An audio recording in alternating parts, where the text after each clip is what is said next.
was necessary for them to converge in order for the currency to function.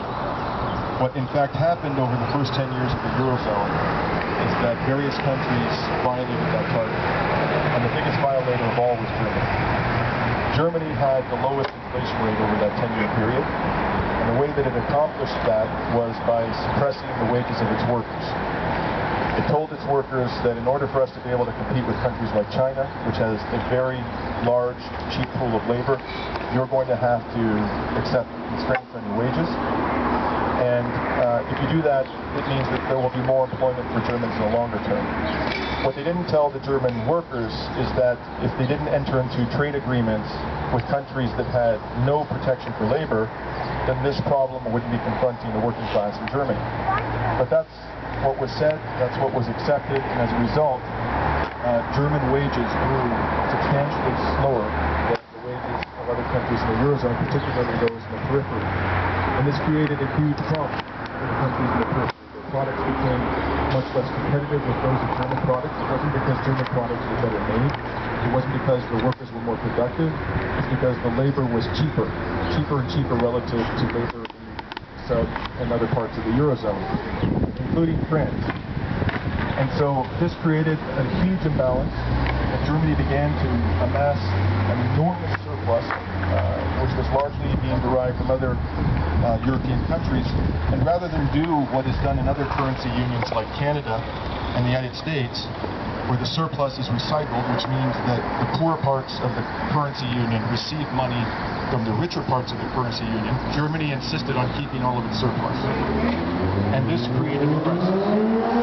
And this is how we got here today. We got here today because there was a race to the wage bottom initiated by the German government, and now all the other countries are having to adjust by devaluing labor. They can't devalue their currency because they're all in a currency union. They don't have that option anymore. They gave it up. So they have to do what's called an internal devaluation and impoverish the working class. And so we have this crisis. In order to justify all of this and distract people from the truth about what's happened, various myths have been disseminated by those who are proponents of austerity. The first myth is that Greece was bailed out. Well, in fact, that's not what happened. What happened was German and French and other European banks lent money to the Greek state, knowing that there was a huge black economy in Greece. And when the truth of the Greek debt situation was discovered, and Greece was on the verge of defaulting on its debt, the European governments panicked because their banks were already greatly weakened by the financial crisis of 2008-2009. They had engaged in the trading of toxic subprime mortgage products that were being originated in the United States. And in a panic, they said, we want to bail out the banks. But they knew that the European people wouldn't stand for that. So they did it by the back door. They lent money to Greece and demanded that Greece pay off the banks.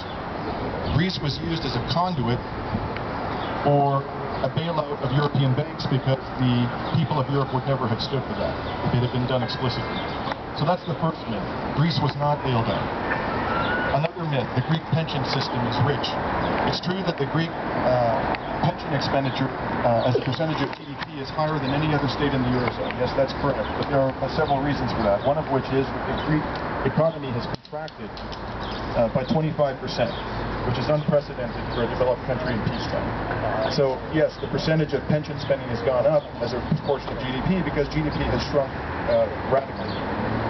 And furthermore, what they're not telling you is that despite the fact that Greek pensions are a large percentage of GDP relative to other Eurozone countries, 45% of Greek pensioners are receiving a pension that puts them beneath the poverty line. And this is very serious, the slashing of pensions in Greece, because Greece doesn't have the kind of unemployment insurance that we see in other developed countries. It doesn't have welfare to the same degree. And so that pension that many families are relying upon is a substitute for other forms of social assistance. They're not telling you. Another myth about the Greek crisis is that the Greek workers are lazy and pro-productive. The Greek worker works on average over 200 hours more than German workers do. So the idea that they're lazy is simply not borne out by the facts. Another myth, Germany plays by the rules. We're not going to stand for what the German government says. But Germany is the very country that violated the 2% inflation target more than any other country. And they did it over a period of a decade precipitated this crisis, and now we're being told that the German government plays by the rules, and therefore everybody else must do so likewise. And perhaps the biggest myth of all is that austerity will help Greece to pay off its debts.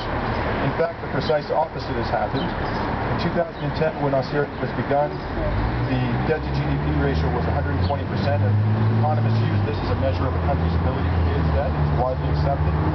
It is now 185%. So Greece's ability to service its debts has been destroyed. And now the debt is completely unsustainable. Even the IMF is recognizing that the debt is completely unsustainable. But Germany, which received a 50% reduction of its debt in the 1950s, due to the generosity of Western powers, refuses to engage in any further write-down of the debt. We have to see the truth, and it's important for all of us to communicate the truth to our fellow citizens. Because as long as these myths are propagated and accepted by the populace, austerity will continue to spread throughout the developed world, and we're going to see societies change dramatically for us. So I thank you all for coming today. I'd like to ask my cousin Gus to say a few words. Gus actually, he's with the Canadian Opera Company in Toronto. He was living in